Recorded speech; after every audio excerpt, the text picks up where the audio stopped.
എല്ലാവർക്കും നമസ്കാരം. ശരത് സാറാണ്. അപ്പോൾ നമ്മുടെ ലാബ് 0യുടെയും ലാബ് 1ൻ്റെയും ഒക്കെ ഇമ്പോർട്ടൻ്റ് ആയിട്ടുള്ള വൈവ ക്വസ്റ്റ്യൻസ് ഒക്കെ നമ്മൾ ഡിസ്കസ് ചെയ്തു.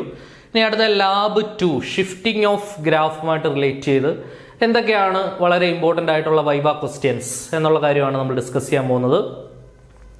പ്രധാനമായിട്ടും വൈവ ആയിട്ട് ചോദിക്കാനാണെങ്കിൽ ഏറ്റവും ഇമ്പോർട്ടൻ്റ് ആയിട്ട് ഇവിടുന്ന് പ്രതീക്ഷിക്കാവുന്ന ഒരു question odd and even function. അത് ഞാൻ ആദ്യമേ നോട്ട് ചെയ്ത് വെച്ചിട്ടുണ്ട്. ഇമ്പോർട്ടൻറ്റ് വൈവ ക്വസ്റ്റ്യൻ എന്ന് പറയുന്നത് എന്താണ്? Odd and even function. എന്താണ് ഓഡ് ഫംഗ്ഷൻ, എന്താണ് ഈവൻ ഫംഗ്ഷൻ, എന്താണ് ഇത് തമ്മിലുള്ള ഡിഫറൻസ്? അതാണ് ഈ ഗ്രാഫിൻ്റെ അടിസ്ഥാനപരമായ അണ്ടർസ്റ്റാൻഡിങ്. അതായത് ഗ്രാഫിൻ്റെ അവസാനത്തെ ആക്ടിവിറ്റി ലാബിൻ്റെ അവസാനത്തെ ആക്ടിവിറ്റി 2.4ൻ്റെ ഭാഗമായിട്ടാണ് നമ്മൾ ഓഡ് ഈവൻ ഫംഗ്ഷൻസ് മനസ്സിലാക്കുന്നത്. പിന്നെ എന്താണ് വെർട്ടിക്കൽ ഷിഫ്റ്റിംഗ്, എന്താണ് ഹൊറിസോണ്ടൽ ഷിഫ്റ്റിംഗ് എന്ന് വേണമെങ്കിൽ വൈവയായിട്ട് ചോദിക്കാം. ഏറ്റവും പ്രധാനപ്പെട്ട വൈവ ക്വസ്റ്റ്യൻ ലാബ് 2ൽ നിന്നും എന്താണ് ഷിഫ്റ്റിംഗ് ഓഫ് ഗ്രാഫുമായിട്ട് റിലേറ്റ് ചെയ്ത് മിറർ ഇമേജ് എന്താണെന്ന് ചോദിക്കാം.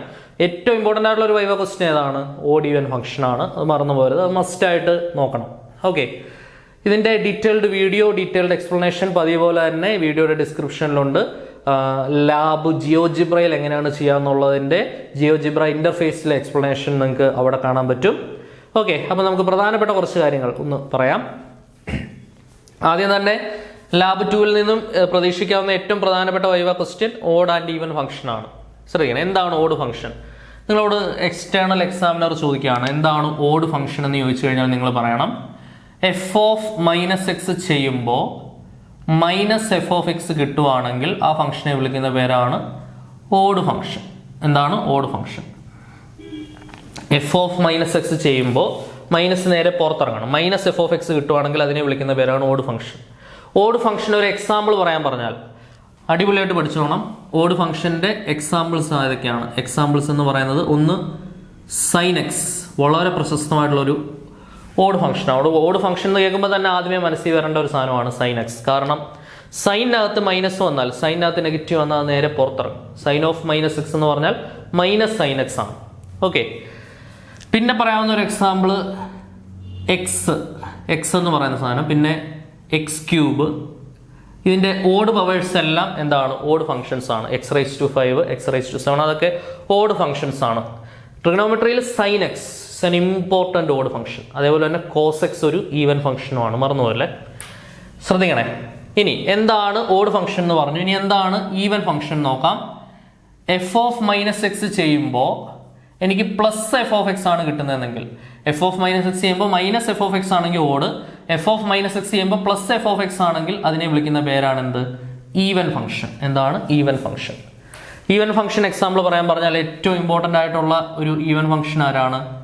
കോസ് എക്സ് ആണ്. രണ്ടാമത്തെ നമുക്ക് x² പറയാം. മൂന്നാമത് x⁴. അങ്ങനെ ഈവൻ പവേഴ്സ് വരുന്ന എല്ലാം എന്താണ്? ഈവൻ ഫംഗ്ഷൻസ് ആണ്. ഓക്കെ, ക്ലിയർ ആണെന്ന് വിചാരിക്കുന്നു.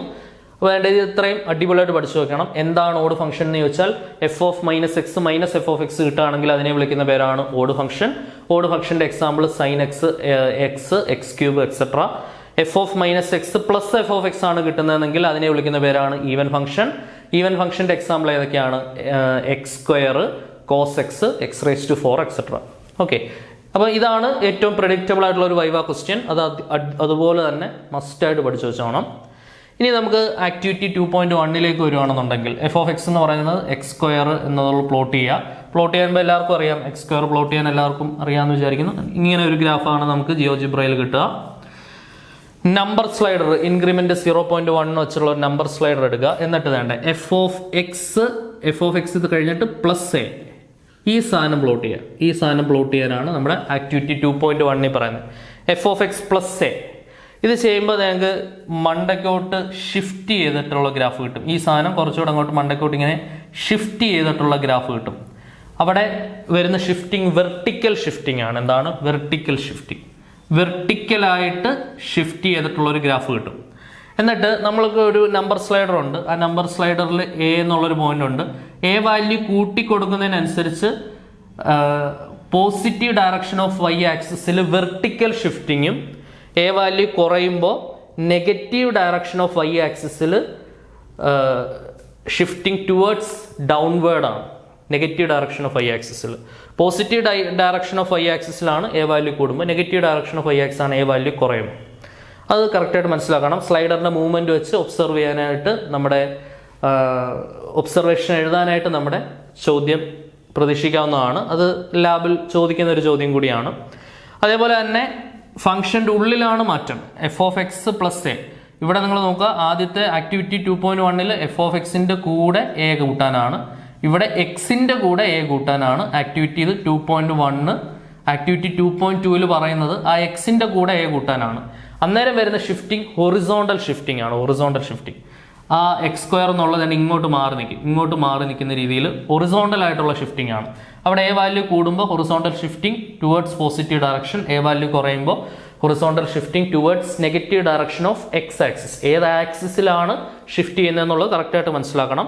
ആദ്യത്തെ കേസിൽ ഷിഫ്റ്റിംഗ് നടക്കുന്നത് y ആക്സിസിലാണ്, രണ്ടാമത്തെ കേസിൽ ഷിഫ്റ്റിംഗ് നടക്കുന്നത് x ആക്സിസിലാണ്. ഓക്കെ, അപ്പോൾ ആ ഒരു കമ്പാരിസൺ കറക്റ്റായിട്ട് പഠിച്ചു വയ്ക്കുക. ഫംഗ്ഷൻ്റെ ഉള്ളിൽ എക്സിനെ സ്കെയിൽ ചെയ്യുന്നതും ഫംഗ്ഷനെ മൊത്തത്തിൽ സ്കെയിൽ ചെയ്യുന്നതും തമ്മിലുള്ള വ്യത്യാസം. ഓക്കെ, പിന്നെ അടുത്ത റിഫ്ലക്ഷൻ ആണ് f(x)=x². അപ്പം x² നമുക്കറിയാം ഇതാണ്. അപ്പം അതിൻ്റെ -(f(x) എന്ന് പറഞ്ഞാൽ നെഗറ്റീവ്, അതിൻ്റെ റിഫ്ലക്ഷൻ നേരെ താഴോട്ട് വരും, മിറർ ഇമേജ് അല്ലേ. ഇനി അടുത്തതാണ് വളരെ ഇമ്പോർട്ടൻ്റ് ആയിട്ടുള്ളത്, ഈ എക്സിൻ്റെ റിഫ്ലക്ഷൻ, അതായത് f(-x) വന്നാൽ എന്താണ് സംഭവിക്കുക എന്നുള്ളത്. ഓക്കെ, അവിടെയാണ് ഈ ഓഡ് ഫംഗ്ഷനും ഈവൻ ഫംഗ്ഷൻ്റെയും പ്രത്യേകത വരുന്നത്. ഇപ്പോൾ f(x)=x³ ആണെങ്കിൽ നമുക്കറിയാം, ആദ്യത്തെ കേസ് എടുക്കാം, f(x)=x³ ആണെങ്കിൽ നമുക്ക് അതിൻ്റെ ഗ്രാഫ് തന്നെ ഇങ്ങനെയാണെന്ന് അറിയാം അല്ലേ. f(x)=x³ ആണെങ്കിൽ അതിൻ്റെ ഗ്രാഫ് ഇങ്ങനെയാണ് പോകുന്നുണ്ടാവുക. ഇതാണ് x³ ഗ്രാഫ് അല്ലേ, x³ ഗ്രാഫ്. ഇനി x³ എന്ന് പറയുന്നത് ഓഡ് ഫംഗ്ഷൻ ആണോ ഈവൻ ഫംഗ്ഷൻ ആണോ എന്നുള്ളത് നമുക്കറിയാം. x³ എന്ന് പറയുന്നത് ഒരു ഓഡ് ഫംഗ്ഷൻ ആണ് അല്ലേ. ഓഡ് ഫംഗ്ഷൻ ആണെങ്കിൽ അതിൻ്റെ -f(x) ആണ് വരിക എന്നറിയാം. അതിൻ്റെ ഇങ്ങനെ ആയിരിക്കും അതിൻ്റെ മിറർ ഇമേജ് വരും. ഇതാണ് -x³, ഇതാണ് -x³. ഓക്കെ, നമുക്ക് സെപ്പറേറ്റ് ആയിട്ട് കാണാൻ പറ്റും അതിൻ്റെ reflection can be easily observable ആണ്. റിഫ്ലക്ഷൻ ഈസിലി ഒബ്സർവബിൾ ആണ്. പക്ഷേ എന്തിൻ്റെ കേസിൽ? ഓഡ് ഫംഗ്ഷൻ്റെ കേസിൽ ശ്രദ്ധിക്കണം, ഓഡ് ഫംഗ്ഷൻ്റെ കേസിൽ നമുക്ക് പക്കാ റിഫ്ലക്ഷൻ കാണാൻ പറ്റും. പക്ഷേ ഈവൻ ഫംഗ്ഷൻ്റെ കേസിൽ റിഫ്ലക്റ്റഡ് ഇമേജ് ഓവർലാപ്പ്ഡ് ആയിരിക്കും. ഈവൻ കാരണം എന്താ നോക്കിയോ, x² f(x) എന്ന് പറഞ്ഞാൽ x², ഇത് എന്താണ്, ഈവൻ ഫംഗ്ഷൻ ആണെന്ന് നമുക്കറിയാം അല്ലേ. ഈവൻ ഫംഗ്ഷൻ ആണ്. നമ്മൾ f(-x) ചെയ്യുവാണെങ്കിൽ എക്സിന് -x കൊടുത്താൽ -x-ന്റെ സ്ക്വയർ അത് +x² തന്നെയാണ് നമുക്ക് തിരിച്ചു കിട്ടുക അല്ലേ. അപ്പോൾ നമുക്ക് x² ഗ്രാഫ് ഇതാണെന്നറിയാം, f(-x)ന്റെ ഗ്രാഫ് ഇത് തന്നെയാണ്. കാരണം രണ്ടും സെയിം ആൻസറാ. f(x)ന്റെ ഗ്രാഫ് ഇത് തന്നെയാണ്, f(x)ന്റെ ഗ്രാഫ് ഇത് തന്നെയാണ്, f(-x)ന്റെ ഗ്രാഫ് ഇത് തന്നെയാണ്. രണ്ട് ഗ്രാഫും സെയിം ആണെങ്കിൽ അതാണ് അവിടുത്തെ കറക്റ്റ് ഒബ്സർവേഷൻ. ഓഡ് ഫംഗ്ഷൻ ആണെങ്കിൽ നമുക്ക് അതിൻ്റെ കറക്റ്റ് റിഫ്ലക്ഷൻ കാണാൻ പറ്റും. പക്ഷേ ഈവൻ ഫംഗ്ഷൻ ആണെങ്കിൽ സെയിം ഗ്രാഫ് തന്നെയാണ് അതിൻ്റെ റിഫ്ലക്ഷൻ. കാരണം f(-x) -f(x) അല്ല, +f(x) തന്നെയാണ് നമുക്ക് തിരിച്ചു കിട്ടുന്നത്. അപ്പോൾ ആ ഒരു ഡിഫറൻസ് ഒബ്സർവ് ചെയ്തുകൊണ്ട് ഫംഗ്ഷനെ നമുക്ക് രണ്ടായിട്ട് ക്ലാസിഫൈ ചെയ്യാം. അതാണ് ഓഡ് ഫംഗ്ഷനും ഈവൻ ഫംഗ്ഷനും. അപ്പോൾ അതിൻ്റെ ഡെഫിനിഷനും കാര്യങ്ങളും എല്ലാം ഞാൻ വൈവയുടെ ഭാഗമായിട്ട് ആദ്യമേ തന്നെ പറഞ്ഞു തന്നു കഴിഞ്ഞു. അതാണ് ഇവിടുന്ന് പ്രതീക്ഷിക്കാവുന്ന വളരെ വളരെ ഇമ്പോർട്ടൻ്റ് ആയിട്ടുള്ള ഒരു viva question. What do you mean by odd function, what do you mean by even function. Okay, അപ്പോൾ അത് ഒരിക്കലും ഒഴിവാക്കരുത്, മസ്റ്റായിട്ട് പഠിക്കണം. ഓഡ് ഫംഗ്ഷൻ്റെ ഉദാഹരണങ്ങളും പഠിക്കണം, ഈവൻ ഫംഗ്ഷൻ്റെ ഉദാഹരണങ്ങളും മസ്റ്റായിട്ട് പഠിക്കണം. ഓക്കെ, ഇതാണ് നമ്മുടെ ലാബ് 2. സെറ്റാണേ, ക്ലിയർ ആണെന്ന് വിശ്വസിക്കുന്നു. ഇതേപോലെ അടുത്ത ഇമ്പോർട്ടൻ്റ് ആയിട്ടുള്ള ലാബിൽ ഇമ്പോർട്ടൻ്റ് ആയിട്ടുള്ള കൺസെപ്റ്റുമായിട്ട് വീണ്ടും കാണാം. until then, tata, bye bye, see you.